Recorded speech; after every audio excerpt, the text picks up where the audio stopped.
The film is a fictional account of the meeting between Martin McGuinness, leader of the Sinn Féin Republican delegation to the Northern Ireland peace talks, and Ian Paisley, who was the leader of the Unionist or Loyalist delegation.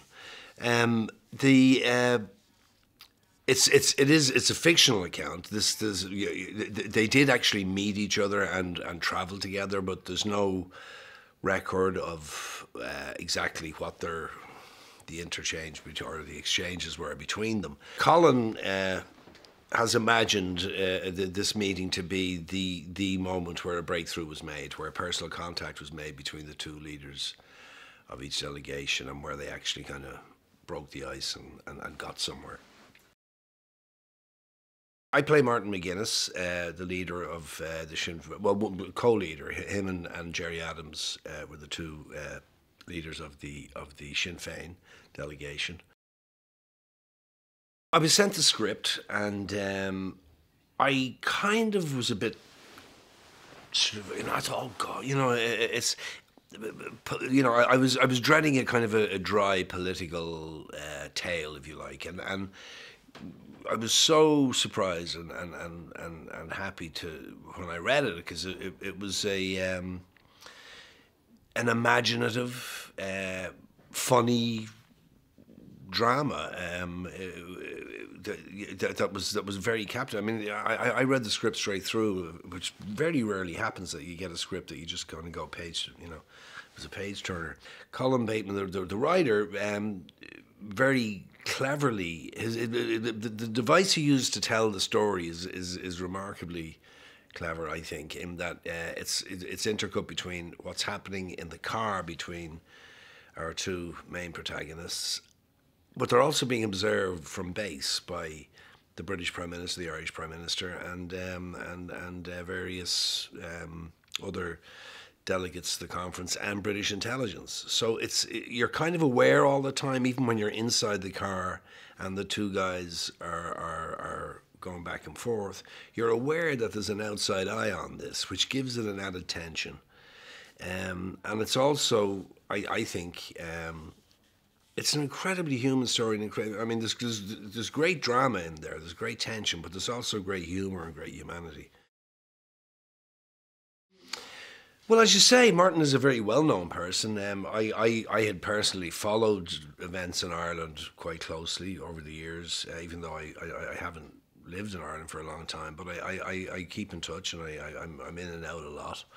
And I obviously followed the peace negotiations. And Martin is. I mean, I knew quite a bit about Martin.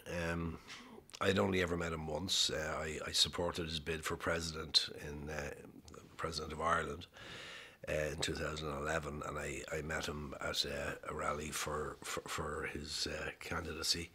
And as you say, he's a very well known figure. So I knew quite a bit.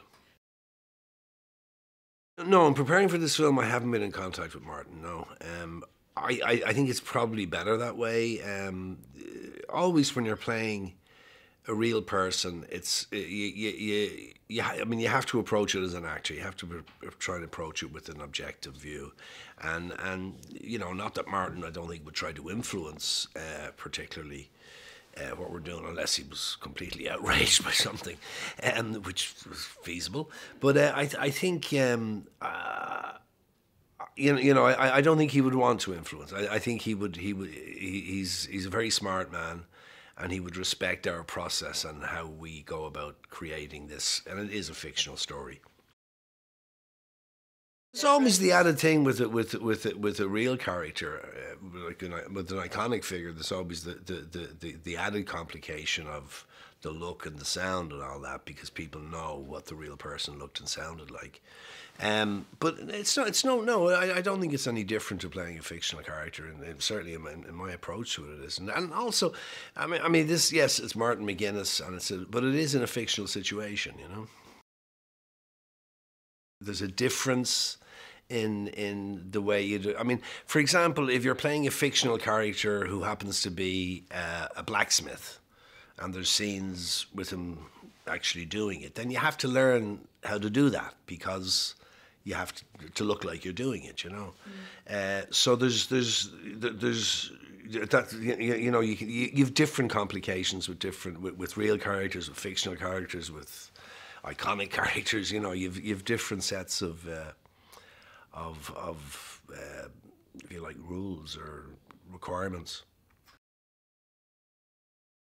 Yeah, I mean, there's a great tradition in Irish writing. I think if you go back to like Sean O'Casey and that, where you look at the three great plays, the Shadow of a Gunman, Juno, the Paycock, and Plough on the Stars, and there's terrible, tragic events happen in each of those plays, throughout those plays, and yet there's a huge amount of humour in them. There's a sort of a it's I think the Russians probably have it too, in terms of that kind of the ability to speak about, to address very serious issues, and yet there is not even an underline, but there is an element of humour there, and there bizarre or funny things happen in the course of these events. And this film, this one of the great things about this script, I feel it achieved that kind of level of yes, you know, we're dealing with tragic issues and tragic events, but at the same time there's this emerging relationship between these two men that has a kind of a humorous element to it. And I certainly laughed out loud when I was reading the script, and I would hope people would laugh when they see the movie. How will Martin react? I don't know. I hope he likes it. I hope he feels we've done him justice. And you know, it's. I'll be waiting. I'll be waiting to hear how he did react. But it's very hard to predict. I mean, I think the script tries, and I think Colin, the writer, has achieved very much three-dimensional characters here. There's no attempt to make either Paisley or McGuinness, you know, kind of flat two-dimensional, simplistic, you know, or they're both very complex. The film certainly has a message in that even the most sort of seemingly irreconcilable characters can come together. I'm just reading a book as well at the moment that's sort of, you know, I suppose because I'm doing this, it was given to me as a gift, but it's about them for the Camp David agreement, and Sadat and Begin and Jimmy Carter getting them together, and there's sort of similarities there. You know, you would never think these two guys could be in the same room together, let alone come to an agreement. And that's what we have here with this film, with this story.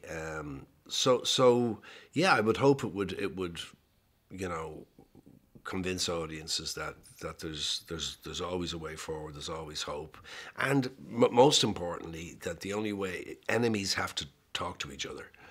That you can't, I mean, and this whole nonsense that goes on in the world about we don't negotiate with so-and-so, we don't negotiate with so-and-so.